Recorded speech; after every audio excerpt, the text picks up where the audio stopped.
What is up, guys? Welcome back. Sorry for the big delay. I've had a lot going on in the last 2 weeks. I've got a month of school left, and then I'll be done. My grandma's actually been in the hospital too. Won't go into too much detail about that, but I've been back and forth to see her a few times. I really messed up on the Corvette, guys. We had a video ready for you of us working on the Corvette, but we had some issues with downloading and transferring files and stuff, and so we just decided to cut that and try to just move forward. But unfortunately, I have messed up pretty bad. I finally was able to attempt to change that 8th spark plug, the frontmost one on the passenger side, and when I went to take it out, all was good and well. I finally got to the access point, which is over here under the wheel well. You have to take all these plastic pieces out. And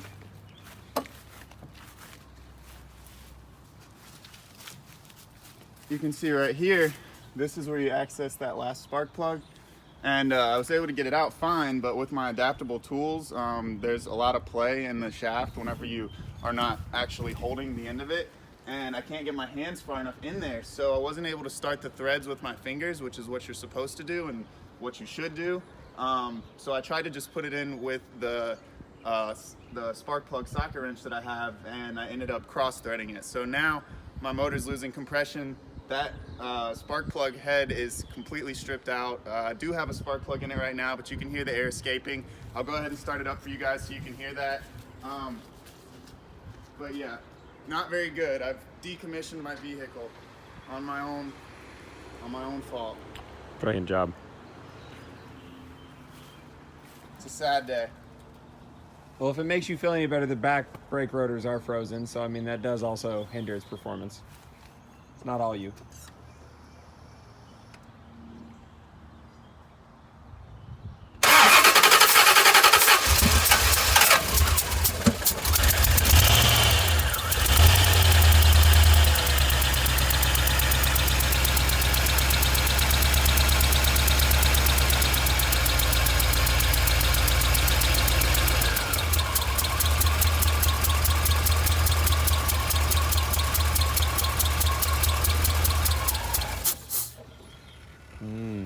Yeah, so that's not good. I can't drive it like that. It's gonna mess other stuff up. It's not making good power. It's not responsive when you press the pedal. So yeah, I'm just leaving it up right now. I guess I'll have to pull the motor out a lot sooner than I thought. I'm actually starting to reconsider the LS1 because now that this is messed up, I was originally just gonna sell it or rebuild it myself, but now that this is messed up and I can't even drive it right now, which is I'm super bummed about, I think I might just rebuild this motor and possibly put a 383 stroker kit in it to get some more cubic inches, and then go with the camshaft, do a whole new valve train, probably do a bigger intake, and just really beef this motor up because it already drove really good. And I know that the transmission can handle it. I don't have to change any of the mounting hardware. It'll be a lot quicker of a project that way. But yeah, that's what my thought process is right now. If you guys have any comments, obviously leave those below. Don't forget to like and subscribe, but that's where we are with the Corvette right now. I've got some more stuff in the works, and you guys saw last time, we're gonna do my dad's golf cart. We're actually gonna be headed over there after I get off work today, and we're gonna take the motor out. He ordered the rebuild kit, that's arrived, so we're gonna tackle that. That shouldn't take very long. It's a pretty simple thing to do, but yeah, we'll get working on that. Alright guys, so we made it to my parents' house. It is now 6 o'clock, so we probably won't actually get any of the rebuilding done today, but we are going to go ahead and get the motor pulled out of this 96 golf cart, and we're going to go ahead and get started working on that. I also have some more new info for you guys. This is my most newest acquire, the old Silverado 1500. She's a street beast, that's for sure. It's slightly out of taste for my preference. The wheels, obviously, the chrome, the stripe, and a few other features that I won't go into too much detail about, but that's all to come. PA loudspeaker. Yeah, it's a little Hispanic, but we're gonna fix that. It runs and drives really good. It's a salvage title truck, but I did pay salvage title price, so I'm very okay with that. My plans are to definitely drive it right into the ground and then rebuild it and add some power. But she's got 1 3/4 inch long tube headers on it, and it's got no cats, and it's got very, very small mufflers, so she makes some noise.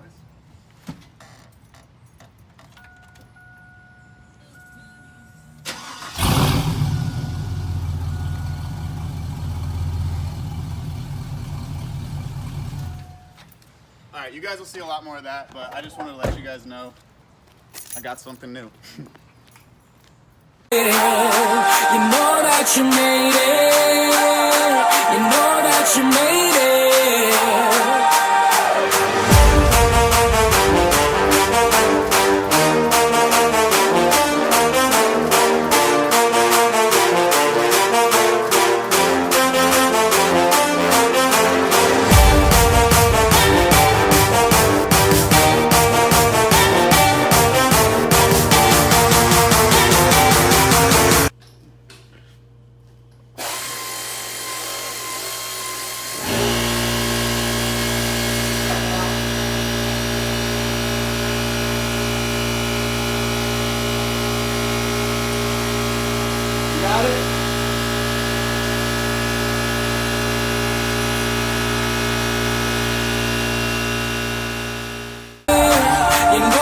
You made it.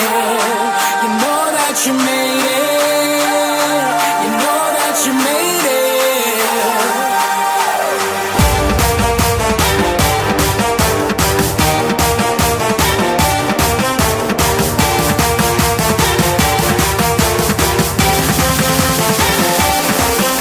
Alright guys, so we have everything disconnected. Motor should come right out. This is probably as far as we'll get tonight, but yeah, we got this goal accomplished, which is exactly what we were aiming to do.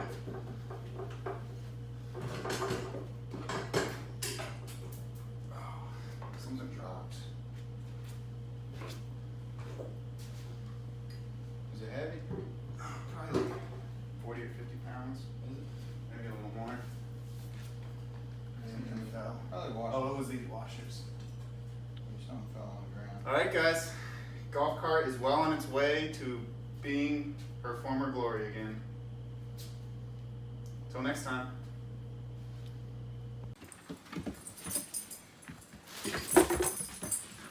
Get the bug. Get it.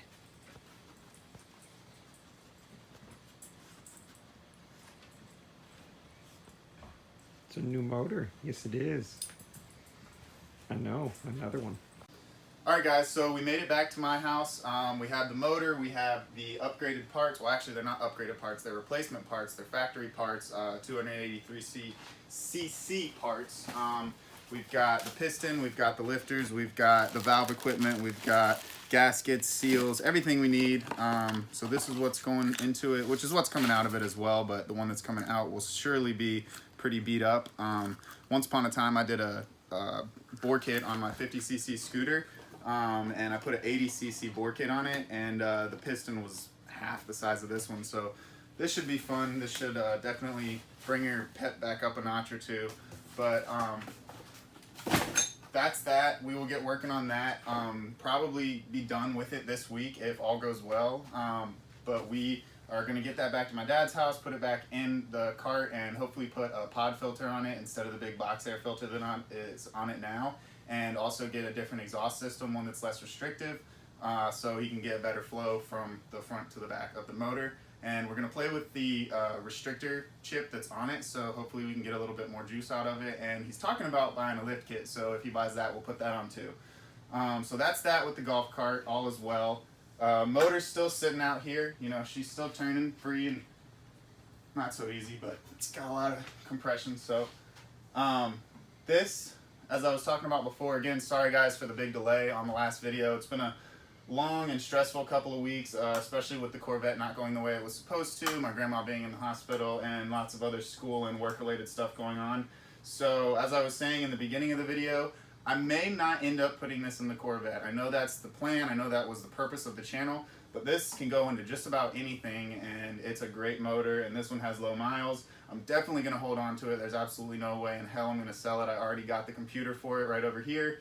So this is going to go into something. I might put it in the Corvette, but as I was saying earlier, I think my best option right now, especially with the motor being broken, and decommissioned is to put my money into fixing that as well as beefing it up. So I'll probably stroke it out if I can find a decently priced crankshaft. There we go. And I'll do the camshaft kit, and I'll also do the valve equipment. But that's for another day. Right now you guys saw the truck. There will be a lot to come on that. And for the time being, the golf cart is our pressing most project. So thanks for watching, guys. Don't forget to like and subscribe to the channel, and we'll see you next time.